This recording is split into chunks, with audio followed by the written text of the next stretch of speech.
গাজায় নির্বিচারে হত্যাযজ্ঞ অব্যাহত রেখেছে ইসরায়েলি সেনারা। এর মধ্যেও মার্কিন প্রস্তাবিত যুদ্ধবিরতিতে সাড়া দিয়ে আলোচনায় বসার কথা জানিয়েছে ফিলিস্তিনের সশস্ত্র গোষ্ঠী হামাস। তবে ইসরায়েলের যুদ্ধবিরতি কি আদৌ যুদ্ধ অবসানের পথ, নাকি নতুন করে শক্তি সঞ্চার করে নিরীহ ফিলিস্তিনিদের হত্যা করার মিশন, তা নিয়ে উঠছে নানা প্রশ্ন। নাইম আহমেদের ডেস্ক রিপোর্ট।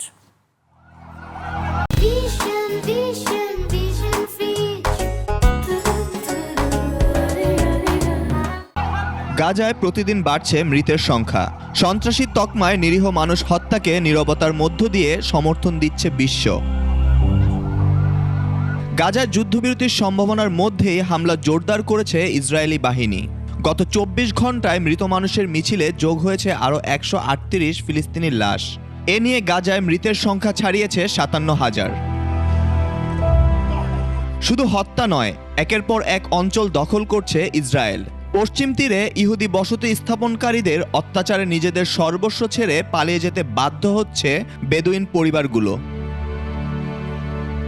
এরই মধ্যে দ্বিতীয়বারের মতো যুদ্ধবিরতি নিয়ে চলছে আলোচনা। যুদ্ধবিরতিতে সম্মতি দিয়েছে হামাস ও ইসরায়েল। চলছে শেষ মুহূর্তের দর কষাকষি। আগামী সপ্তাহের মধ্যেই যুদ্ধবিরতি চুক্তি হতে পারে বলে জানিয়েছেন মার্কিন প্রেসিডেন্ট ট্রাম্প। তবে সাময়িক যুদ্ধবিরতিতে কি এই সংঘাত শেষ করা সম্ভব, তা নিয়ে রয়ে যায় প্রশ্ন। জানুয়ারিতে প্রথম দফার যুদ্ধবিরতিতে কয়েক সপ্তাহের জন্য শান্তি বজায় থাকলেও পরে আরও জোরদার হামলা চালায় ইসরায়েল। ফলে প্রশ্ন ওঠে, ইসরায়েল কি যুদ্ধের আদৌ শেষ চায়? ইসরায়েলের গণহত্যায় নিন্দা ছাড়া কার্যত দেশটির বিরুদ্ধে কোনো পদক্ষেপই নেয়নি আরব সহ বিশ্বের অন্যান্য দেশ। আর কত ফিলিস্তিনি নারী শিশুর লাশ পড়লে টনক নড়বে বিশ্ব মোড়লদের, তা অনিশ্চিত।